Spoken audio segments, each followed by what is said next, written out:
What's going on, people? Welcome to the video. I know I haven't done a production video in a while, but I'm back. Now my new song, Imma Get It, just dropped, and it sounds like this.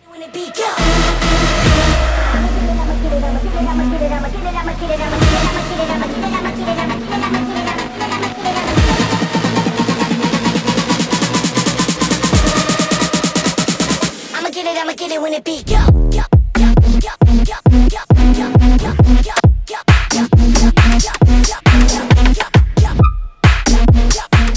Yep. Now before I hop into the computer, I started this track actually on my iPhone in a voice memo, which kind of sounded like this. Another bass house idea.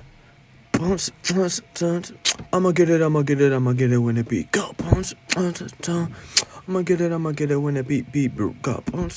Yeah, so that's my initial idea for Imma Get It. Now let's hop into the computer and let me show you guys how I made my track, Imma Get It. Woo! And we are in the project of Imma Get It. Yes! We do have quite a lot of tracks in the project, 109, which are essentially grouped up in the different categories that we have. I had to freeze a lot of the tracks of this project to actually be able to record my screen here.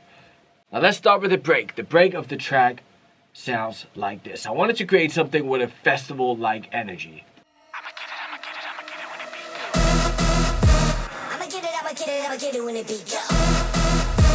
I'ma get it when it beat go. I'ma get it when it. Yep. So a really simple idea here is basically just kick, leads, and vocal. And I wanted it to be very like my track Level Up, where it's just like high energy, really synth and vocal driven, and just like something that would bang at festivals and live shows. So for the break, we have the leads, which sounds like this.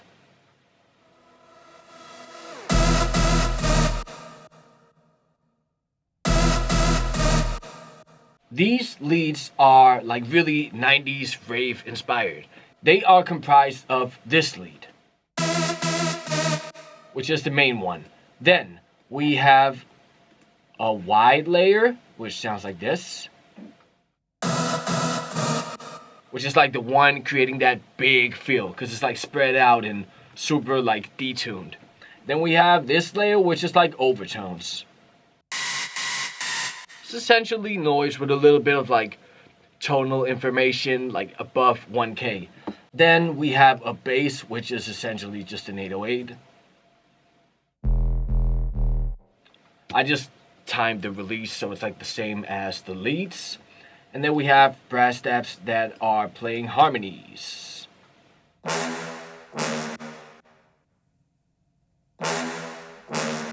In the second break. There we go. So that is the break leads. Now they are grouped up and I got a little chain on the group here. So basically the Pro Q3 with a little bit of synth sauce. I think this is from Reed Stefan's pack. Then I have the black box, which you'll see me use on almost every lead or bass tracks in this whole project because I love this plugin so much. Now I use it, this one is like a mix 50-50. So it's like on 50% mix. I use this one to saturate different parts of each track. Now, the reason why I have it on this bus, let me just play it for you without. So it's like super dull, not a lot happening. And also the leads in the break, like the main leads you hear, are made with a plugin called Wave Generator. I think it's free actually, it's super cool. Yup, so what the black box does is I set the saturator frequency to high and the pentone and the saturation up a little bit above 50%. Then I have a little bit of air added here. It's like, this is one of those plugins that emulate an analog feel really well. Like this sounds almost as good as the black box hardware. Now, I have the Townhouse bus compressor that I usually use on groups just to like glue everything together a little bit. I set the threshold so it's like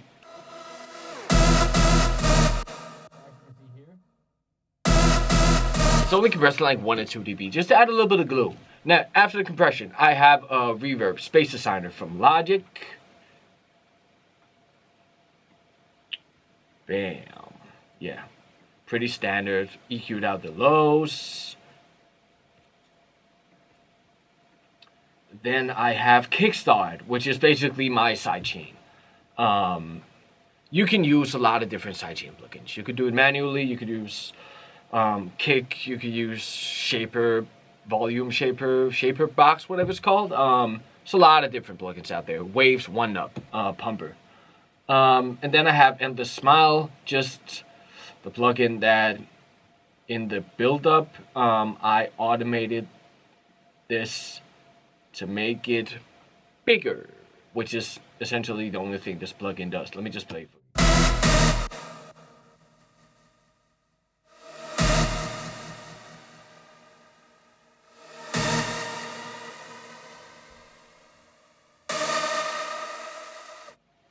Yeah, so it just adds reverb, delay, a riser. Super beneficial plugin if you're lazy when doing your build-ups, which I am. Now, let's move on.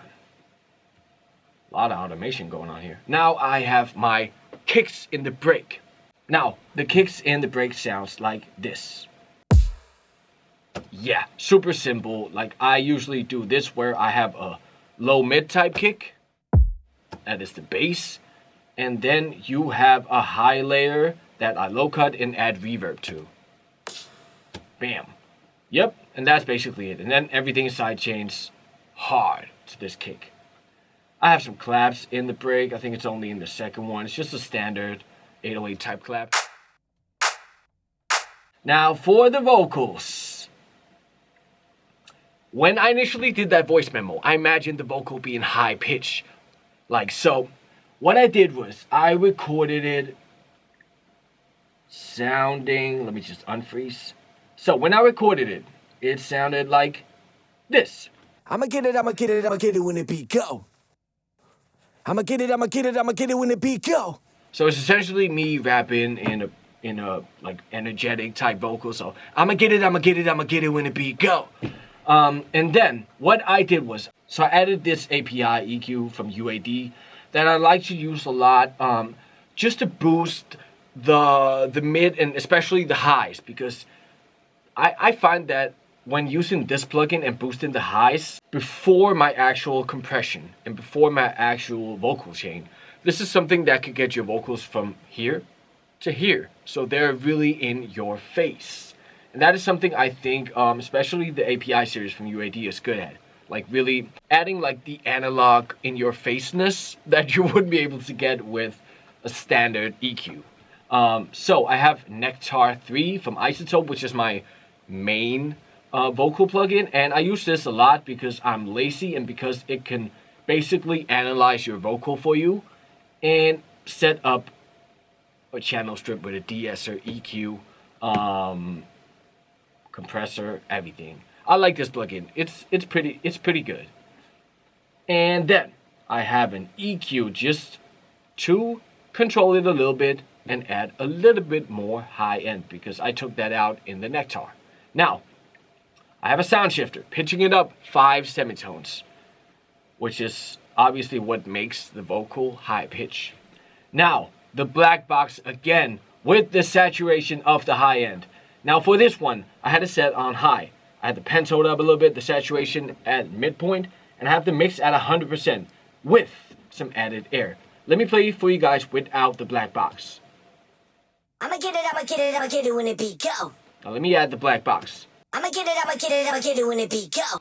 So what you hear, if you're on headphones or on speakers, is that it adds a really nice air and sizzle on the high end. Everything from like 2K and above. But it's not like harsh. So you don't have to de-ess afterwards, which is something I find when adding saturation usually. That's one of the things I really like about the black box. Then I have an EQ just to EQ out the lows that might be created from the black box or the sound shifter when pitching vocals. You might get some artifacts sometimes when distorting or pitching. So I have the voice centric from Waves, Greg Wells. Pretty decent plugin. I like the delay module of it, which is what I usually go for. It's like I think it's an 8th note delay. Kind of a cool effect. I usually use that. Then I have Soothe set just to kind of control the high end. I set the focus area here around 4K. And what this does is it's a smart type EQ de-esser. So it'll take out some of the harsh frequencies of your tracks. Alright, now I also have some layers on the vocal here. I have a high pitch one. I'ma get it, I'ma get it, I'ma get it when it beat go. I'ma get it, I'ma get it, I'ma get it when it beat go. In which I used the new Ovox plugin from Waves, which is like an auto-tune talkbox vocoder type thing. I still haven't messed around that much with the plugin. I kind of like it. Like I wouldn't spend my money on it if I had the chance to actually give it back, but it's alright. It's a decent plugin. And you know I love my vocal effects.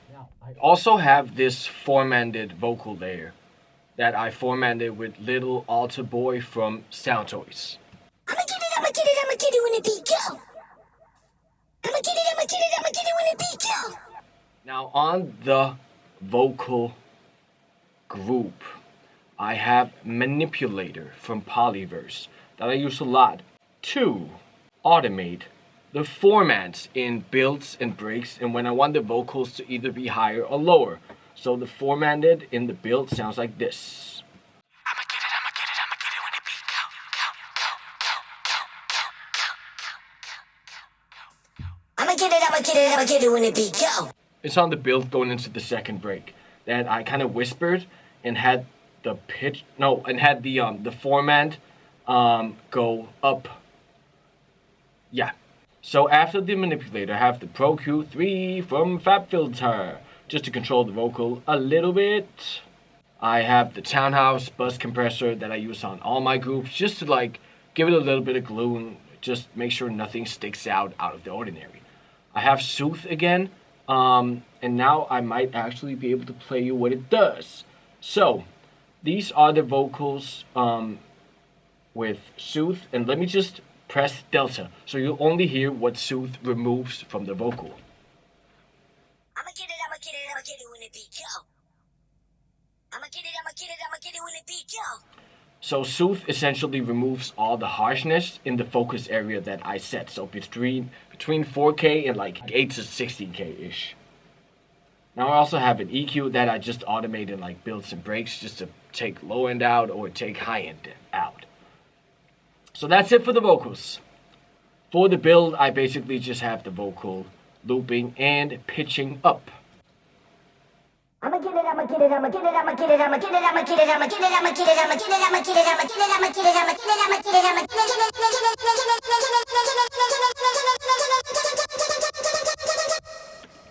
Some major chopping action going on here. And I had the sidechain kick in the second part of the build. So it goes from I'ma get it, I'ma get it, I'ma get it, I'ma get it.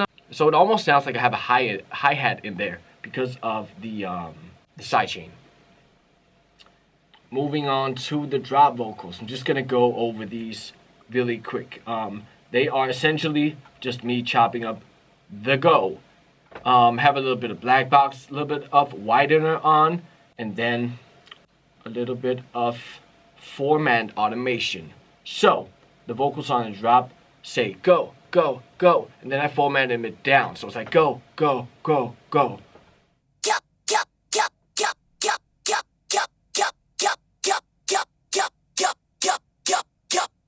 And then I kind of did the same thing on the last part of the drop where I have another vocal looping, formatting down. Yeah.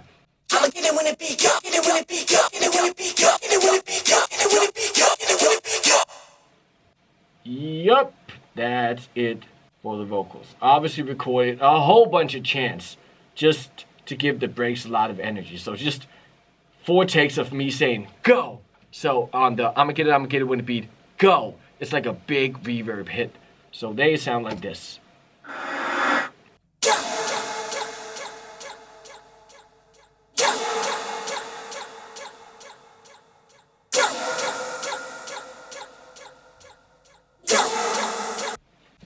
ting. Now, moving on, let's get to the kick of the drop. Now, let me just play you the drop so you get a feel of how it all sounds together.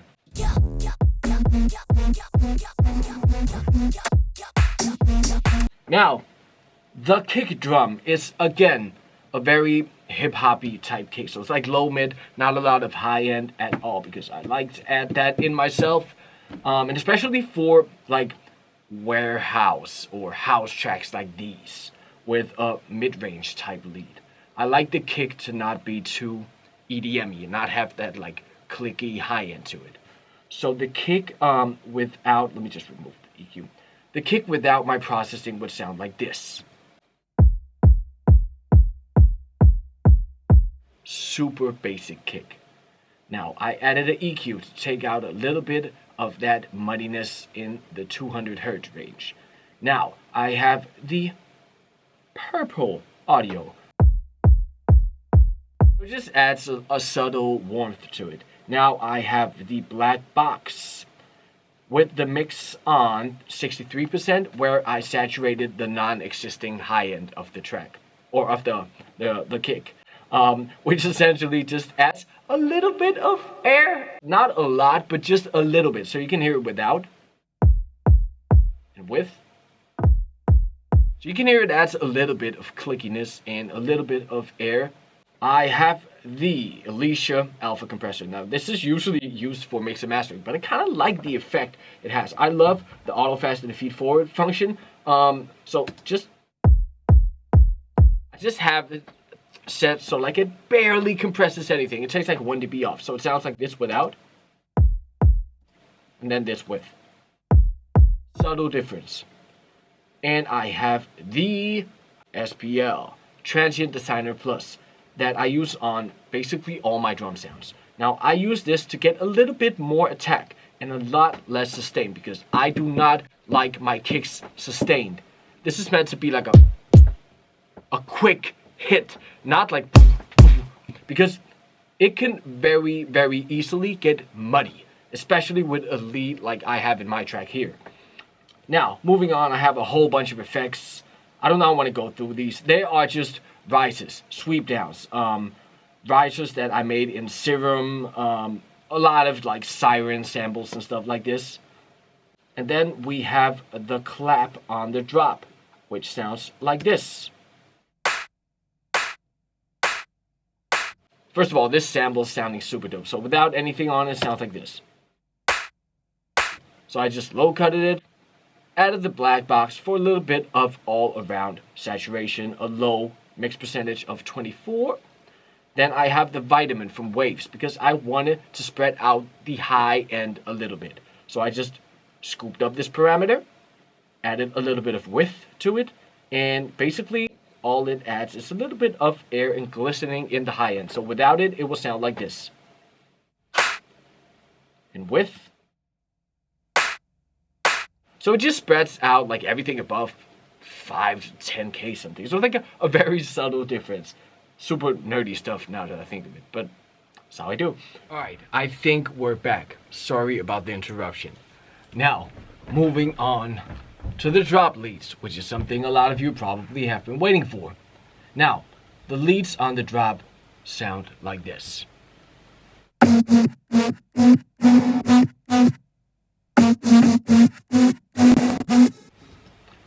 And then they have layers added to them, which make them sound like this.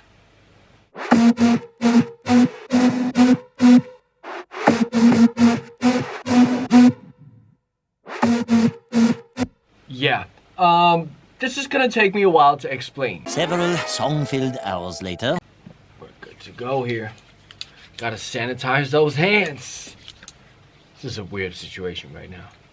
Alrighty, so the drop lead with all the plugins sounds like this. So without all the plugins on, and without the multi-band compression within Serum, it doesn't say anything at all. So I just multi-banded in Serum. added an EQ, added a black box that really like saturates the high end. You see every knob is like almost all the way up here. Added OTT as well, the good old OTT on 17%, which is very high. Added Pro Q3. And now, this plugin right here, without it. With it.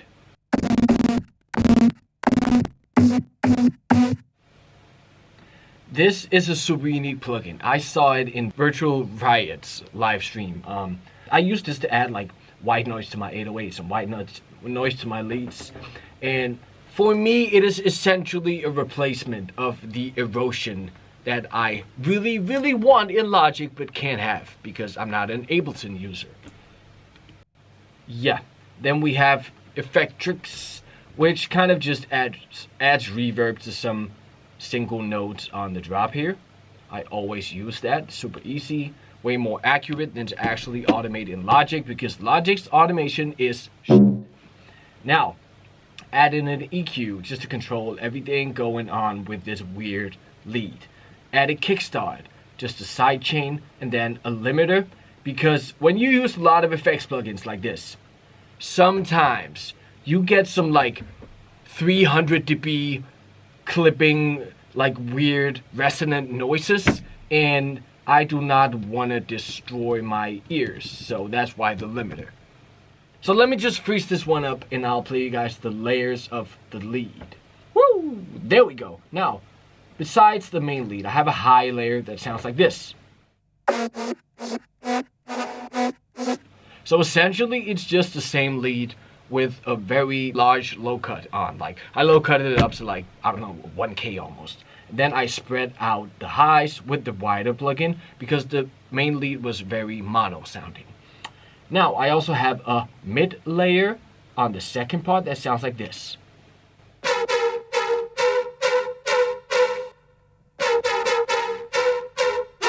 So almost like a chommy, abstract type bass.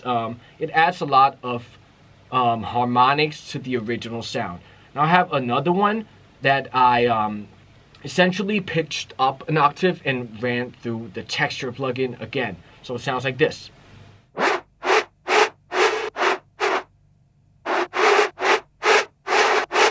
So it's essentially tonal noise. It's like everything is super like mid-high, weird sounding. It adds a cool effect to everything. And then I have another tonal layer because layers are key.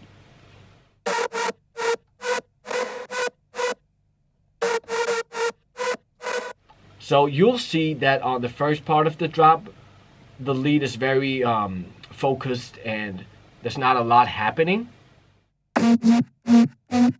And then on the second part, it gets bigger or more tonal.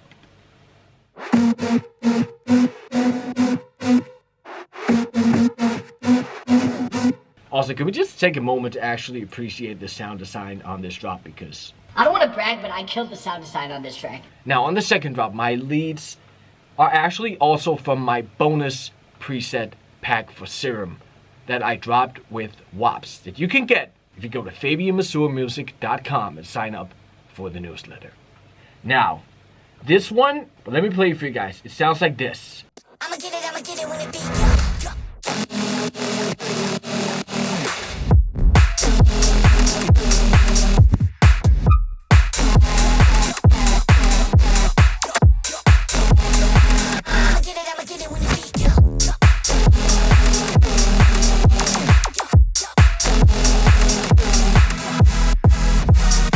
Yep, so that's pretty crazy.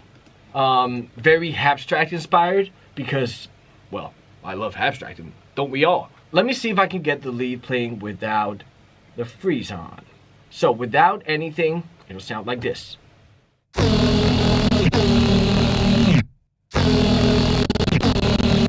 So yeah, it's like super muddy, mid-range type bass. And then, what is making the sound is the black box. I don't want to go through this again, but it saturates the high end. EQ, texture.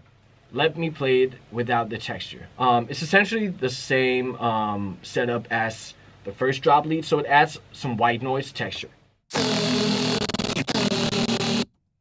Yeah, then we have effect tricks to add reverb, so it's almost the same thing as the first drop lead, the channel strip. Then we have this and the smile one that just adds a little bit reverb when it comes in here. So I automated this, bam, just to add a little bit of reverb when the drop lead comes in. So it's like reverb, and then it goes like narrow. And that is a trick that I find really useful when producing EDM. That just takes something from going like super wide and big and reverby to narrow, centered, and banging. Now I also have Kickstart as a sidechain, Soothe, just to take out some of the harsh frequencies with it. Alright, that's not gonna work. I will usually open up the factory preset, then I will take this one, get it to where it's sounding harsh, and then I will set this depth meter with the delta on, so I hear what it's taken out, and then I'll usually set it anywhere from like 3 to 10. So I use it on a lot of harsh and pitched sounds just to tame everything a little bit. Then I have the limiter because, well, my logic is fucked up. On drop leads, I also usually tend to add some wavetable modulation just to change the sound a little bit. This is a really cool trick if you use Serum and want your drop leads to sound a little bit different every 4 or 8 bars. Now I can't really open up Serum to show you, but the wavetable position is modulating, so the lead changes a little bit.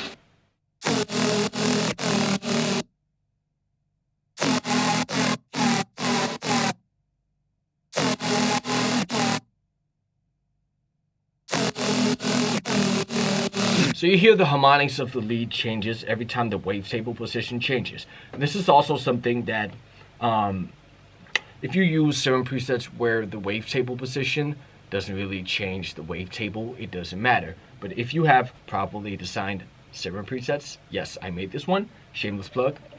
Elixir.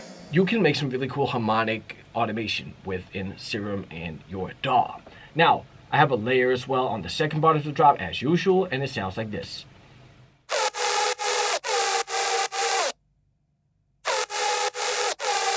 So same channel strip as the first one. However, I took the preset, upped it an octave, and I added one of the oscillators in 7th. Meaning, I can't really show you because the track is frozen, but I went in Serum, took the main oscillator, the one that had semitones.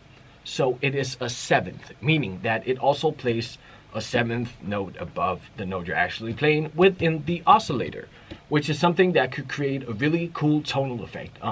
Used in a lot of house, warehouse, whatever, like all the charmy night bass type stuff uses either 5th or 7th layers within the oscillators of your lead. Now, I don't want to dive into the sub basses, but essentially what I do with sub basses is I take the preset that I made for the lead, I duplicate the track, and I will out all plugins in Serum effects, and I will take out all plugins on the channel strip, and basically have just a preset, so I have everything within filters and envelopes sounding the same as the lead, attack, decay, release, everything, and then I will have it play the note and sub bass preset from the original preset. Super easy thing to do, even though it sounds complicated.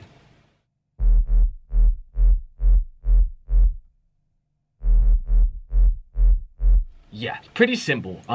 Just a sub bass. I took out some of the high end and some of the mud that, because it really clashed with my lead sound between 200 Hz and 500 Hz. I used the VSM3 to add a little bit of distortion. I think this might have been the first time I played with the VSM3.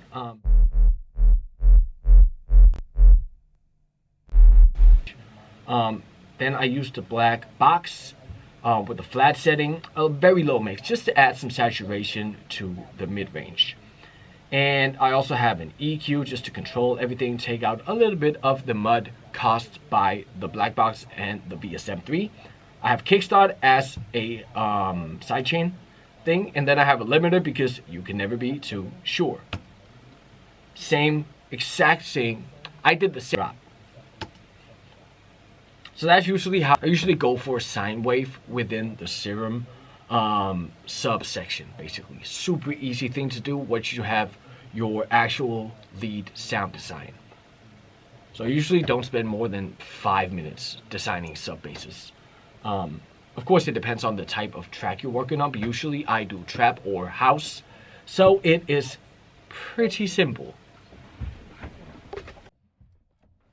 Yeah, so moving on here, I always have a WAPs group because in my tracks, you will notice I have a lot of stuff like this.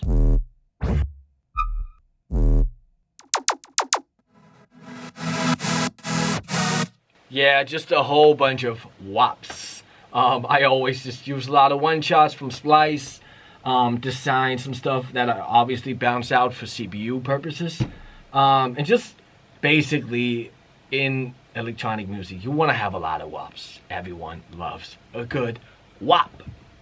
Now, for the percussion track, stuff like this, stuff like this.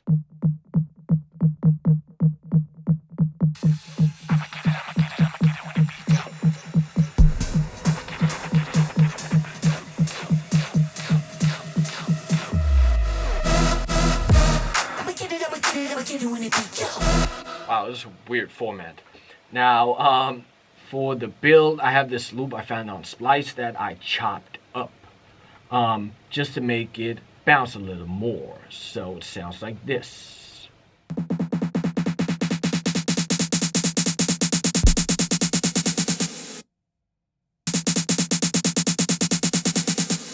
So you'll hear it goes a little bit out of time because I chopped it up and basically chopped up all the samples in the build to go a little bit out of time, just to take the listener by surprise a little bit, because build-ups where everything is just like straight da da da da da da da, it's so boring. So I like to chop it up a little bit, add a little bounce, which makes it sound like this.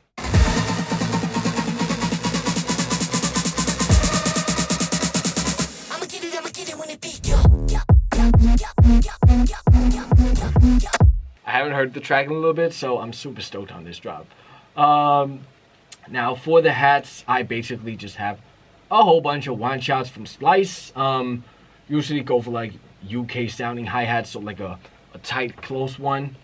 And let's see, here we go.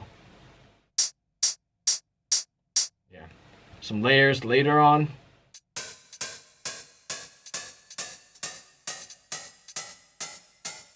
In the second drop, I kind of switch up the hi-hat, so it's at first it's like this, and then it switches. Kind of like to do that stuff, just like subtle details. And percussion on the drop is, as usual, a whole bunch of loops and one-shots.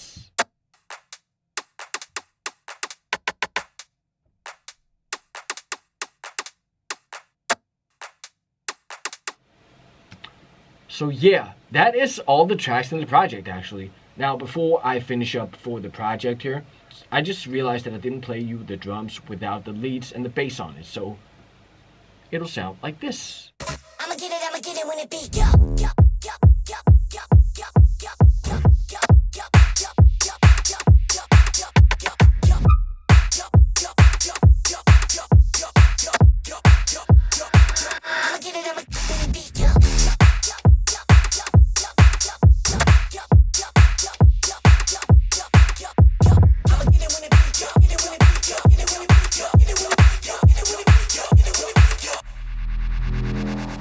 So yeah, that's basically it for the track.